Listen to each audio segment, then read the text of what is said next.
Hi, as you can see, this is a short video about perfect active participles, about PAPs for Latin GCSE.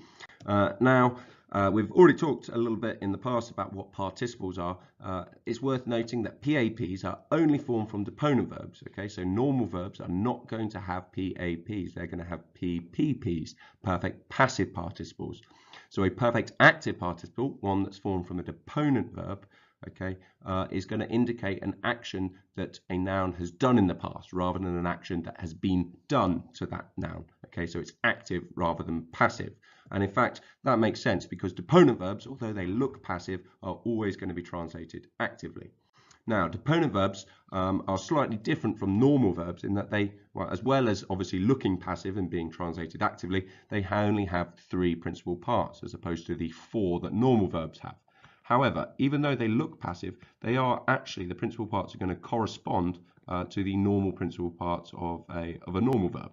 So the first one is going to be the present indicative. Okay, hortor, it looks passive, but actually it just is going to mean I encourage. The second one, okay, again, although it looks passive, is just going to be the regular infinitive. And the third principal part is going to be the perfect active. Not the perfect active, ignore that. Let me rub that out. It's going to be, rubbing out, not enough. It's going to be the perfect indicative. There we go. Okay, so the third principal part is the perfect. So like amavi, I loved, hortatus sum is going to be I encouraged. And it is in fact this third principal part that we need to be focusing on. But we need to get rid of the sum, okay, because that's part of the indicative. We are focusing just on the hortatus. That in fact is our PAP. Okay, so we can see here hortatus are and they're going to work. The endings are going to work just like a PPP in that it is essentially a 2-1-2 adjective. Okay, don't forget participles are just adjectives formed from verbs. Okay, what does 2-1-2 mean? Well, it means that in the masculine, okay, it's going to be like a second declension masculine noun, so like servus. In the feminine, it's going to be first declension, so much like puella, and in the neuter, it's going to be second declension as well, so a lot like bellum. Now, if we have a look at an example of a sentence, first of all, perhaps we need to think about how we're going to translate a perfect active participle. So ingressus in this example, that is our PAP.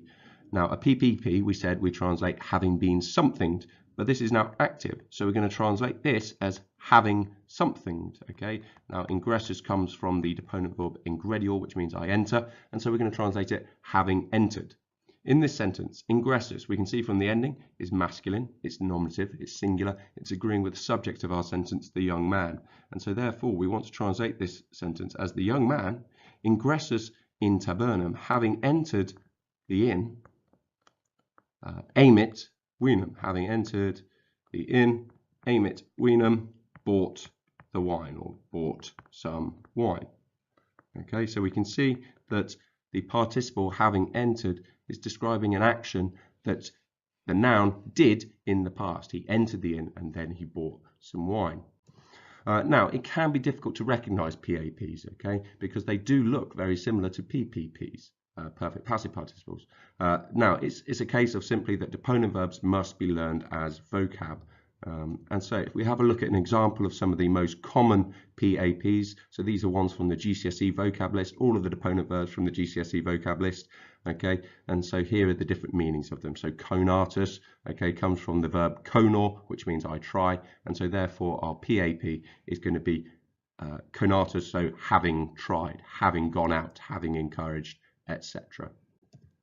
So the key thing with PAPs then is to remember that they are only formed from deponent verbs, which must be learned as a separate list of vocab, and they are going to be translated as having something.